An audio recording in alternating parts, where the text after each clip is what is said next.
Jim Jones reveals a story about Jay-Z's reaction to seeing 20 Blood gang members in his studio. I don't know if he meant pulled up because he got in a kerfuffle with Jay-Z, which I don't think he's going to say some shit like that because I think he's Roc Nation. But Jimmy always got some crazy-ass gangster stories from back in the day. I'm always here for some hip-hop stories that the masses doesn't know. So if it's a new story to me, hopefully it's a new story to you. Let's see what Jim Jones had to say about the day that Jay-Z saw all these gang members in the studio. And that was a gladiator room. Niggas was fighting for, Dipset. We was guns for studio time and making music. And we right in Harlem, so we ain't had to cross no bridges or nothing to get there. It was literally a 7-minute ride to get down there. So yeah, we used to come in there all the time. Me piling in there with like 20 Bloods with me. Jay looking at me like he crazy. I remember one day I came in there with so many Bloods. He said, yo, come here. All right, so it wasn't him trying to say nothing against Jay. I was thinking it was some shit like that. It just looks like when he was at roc-a-fella building. Remember, don't forget, Cameron was part of the Roc Nation. So I guess he's saying it's gladiator school because everybody was on fire there. It was Beans, State Property, again, Jay himself, Cameron, Kanye. A lot of dudes were part of the Roc. Freeway, that's part of State, but you remember there was a lot of dudes. I'm starting to all come back to me. roc-a-fella, man. roc-a-fella is the Army, better yet, the Navy. We would kidnap your baby, spit at your lady. Oh, great time. So I guess this story is actually more about Jimmy was out there wilding like a young bull. Like, bro, you got all these little gangsters in this studio. We all got money in here. We all in here trying to work, and you got this shit feel like a club. Like, there's 100. You got this like the block in Harlem. Like, y'all outside on Harlem, but you just brought Harlem downtown. Like, nah, this is wild, brother. This is wild. We trying to work. Also, don't sleep. I see that high tolerance ring on him too. That shit bling blow. like he was my uncle. Like, okay. This is for how at you. Like, yo, he said, listen, I'm not crazy about all the blood you bring here. I don't care about none of that. But you bring the gangsters in here, make sure the gangsters holler at me before anything else, because it's my house. I said, man, you got that champ. You did, like, smooth. Nah, that's some smooth shit. So Jay was still on some gangster shit. Like, you could bring your peoples in here, but make sure them peoples talk to me, because this is my spot. Anything in here go crazy, don't forget. At that point, that's when it was Biggs, Jay, and Dame. Like that and shit like that. A lot of gambling in there. Remember one day losing my socks in that bitch, and Memphis Bleak saved me with like he lent me like $6,000 and shit like that I had needed to cover a bet. I lost to Jay. We was playing Guts, and if you know anything about Guts, I had 2 kings, and I called Guts. You got 2 kings, you calling Guts. Like, yo, what's that? What's the odds of somebody else having 2 aces? Right. And what's the odds of Jay having 2 aces? Like, yo, bro, what the fuck is going on? He called Guts, he laughed, he pulled out 2 aces. I was like, oh my fucking God.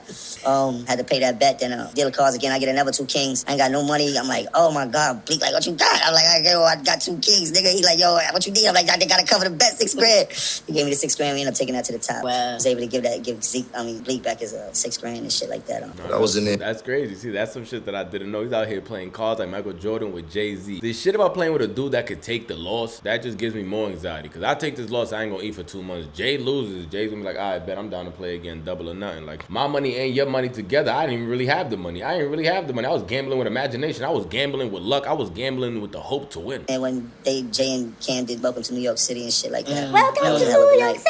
Man, that's a classic record. The Harlem's all gangster. We still banging. We never lost power. Tell them. Welcome to New York City. Welcome to New York City. That should have been the first song right there with Dipset versus the Lox. I don't know who picked a 20. I saw Wayne saying that his 20 is crazy. He put out 20 songs of bullshit. Like, yo, Wayne, you better not versus somebody and bring out that 20. You better not have 6'7" on your verses top 20. I ain't mad at the song, but I don't want to. You got 20 better than Lollipop, 6'7".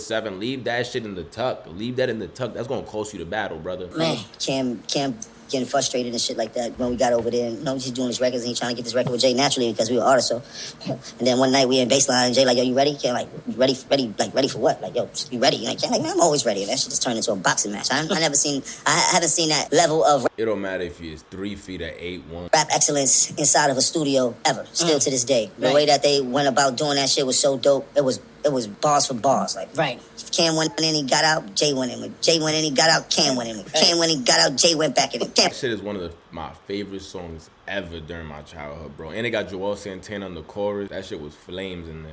It was like, and it wasn't like nobody was pausing. That last verse? You heard? No, I'm talking about all the verses. All the verses, okay. You heard? Yeah. What is Cam? Cam is first on that shit, right? I think so, yeah. Cam went in there and did his verse. When Cam came out and did his verse, Jay like, you finished? He like, yeah. He like, all right, Jay went in there and did his verse, you heard? Right. And Cam is sitting there waiting for Jay to come out. Cam went in there and got his shit done. And Jay like, all right, Cam came out.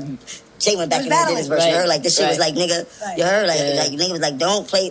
It it was just so dope. Like, it was both of them niggas like, don't play with me, but I do this. When you a Diplomat fan, you know there was a little bit of fire between Cameron and Jay-Z the whole time. They even say rumors that that's part of the whole Dame Dash stepping forward, making Cam the president. It's kind of what brought the end to roc-a-fella. But look at the song y'all made. This shit is one of the greatest songs in that generation to me, brother. Like, when I think of early 2000s, Welcome to New York City is definitely top 10 to me. Oh my God. I love it. I love that song. Yeah. For real, you know, and that time I was a little past the era where everybody used to always be in rap ciphers and shit like that. I mention this in a lot of my interviews because it was a time in this era where at any time rappers could break out into a cipher. And I'm talking about the top rappers. I ain't talking about the low rappers trying to get on. We've all heard about the great story of DMX and Jay-Z spitting, going back and forward and actually battle. We never seen footage of it. It's like the Wilt Chamberlain scoring 100 points. We never seen it. We've heard about it. It's a legend in hip hop. The holes and all of that anywhere. That shit could go down and shit like that, as you can see from you dig. So that made it feel like that. Like, niggas at that time was still prepared with bars for any type of rap war that had to go on. Because clearly, them niggas didn't have time to write none of that type of shit, you heard? Nah, that's crazy. If this is really what Jimmy's saying, like they just went in there, went off the top of the dome for Welcome to New York City, that's even crazier because both of their verses on there was marvelous. Cam, that's really one of my favorite Cam verses ever, no bullshit. Cam goes stupid on that track.